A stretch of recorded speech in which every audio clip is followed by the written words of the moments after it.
What's up, football fans? I'm Emery Hunt, the czar of the playbook, and don't forget to check out and grab your copy of our two latest book releases, Football: A Love Story and What Did Football Teach Me? Visit our website at footballgameplan.com/books and get your copies today.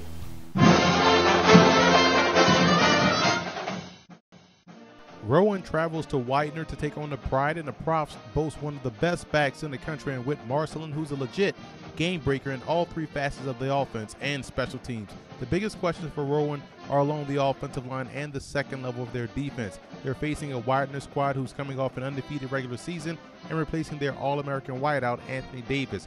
Montrell Hicks-Taylor should blossom as the #1 option for quarterback Seth Klein, who put up some amazing numbers last season. Now defensively, keep an eye on Brandon Jones, who was a force last year on the defensive line. I like Widener in this ball game. The Pride have a ton of experience, especially on the defensive side of the ball, and I think they'll do just enough to contain Whit Marcelin and that Rowan offense. Good matchup here between Wabash and Hampton-Sydney. I like how the Little Giants are built. They're strong on both sides of the line of scrimmage and are able to run the ball very well.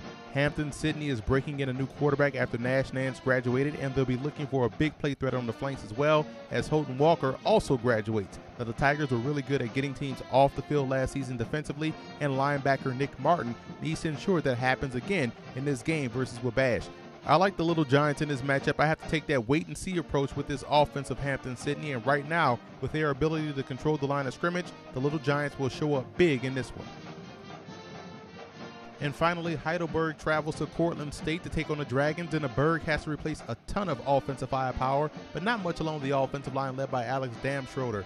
Defensively, they'll be okay, especially within the front seven. And Cortland State was a young football team last year that went through those ups and downs you would expect a young team to go through. And now they're an experienced bunch led by running back Dylan Peebles, who was a football game plan preseason All-American. His all-purpose skills will help carry this offense, and defensively, they have some size up front. Defensive lineman Jake Carenza had 4.5 sacks and 14 TFLs last season.